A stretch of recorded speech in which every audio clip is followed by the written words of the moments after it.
Hello guys, welcome back to another episode of the Whisky Diaries. My name is Mark Lang and today we're going to be talking about the GlenDronach Parliament, the 21-year-old. GlenDronach was established in 1826 by James Allardyce and is one of the probably best value for money whiskies out there. Like, I'm not stressing this enough. It's most of the whiskies are actually the core range. They're all aged 100% in sherry casks, and the price range just doesn't reflect the quality of the whiskey. We have reviewed the 18-year-old as best 18-year-olds under $200. As a matter of fact, I think the 18 is $180, and then the 21-year-old is under $250 as well, and it's absolutely delicious if you can find it. Now, it's a pretty small distillery. They do a lot of special releases, which is amazing. They do all the way from 1992 and so on. The distillery changed a lot of hands during the past 100 years.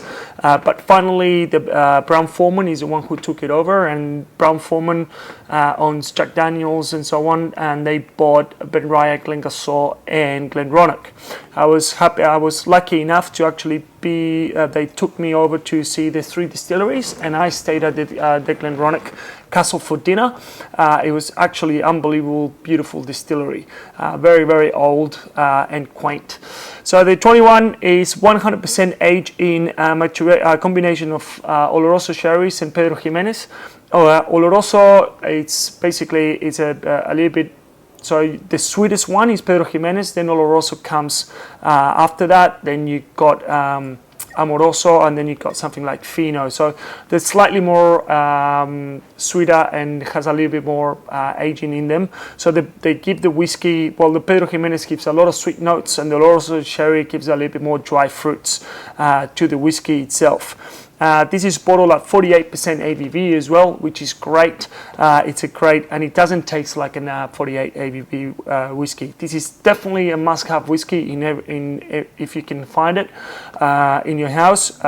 Beautiful for Christmas, or beautiful to enjoy, or just treat a guest, or even for yourself. And it's one of those whiskies that the more you let it sit in the glass, the better it gets. It's definitely a whiskey that needs about, I would say, probably 5 to 10 minutes in the glass. Obviously, we don't have that amount of time in the video, but if you do have, it's a really good whiskey for contemplating and sitting in silence and just enjoying a really good whiskey. So, yeah, it's the aromas straight up. It's like spicy nutmeg, dry fruits, apricots, like all of the beautiful things that comes out of sherry. I personally think that as a whiskey, for the value and quality, I personally think this is better than the Macallan 18-year-old. That's a big saying, so it's worth trying. Yeah, that's delicious. It doesn't taste as much as a 48. I was expecting a little bit more punch to it, but it's definitely carries the alcohol and the dry fruits. Definitely all the spices that we were talking before. It's definitely worth having it. So hopefully you enjoyed the video, and we'll see you next time. Slanjaba.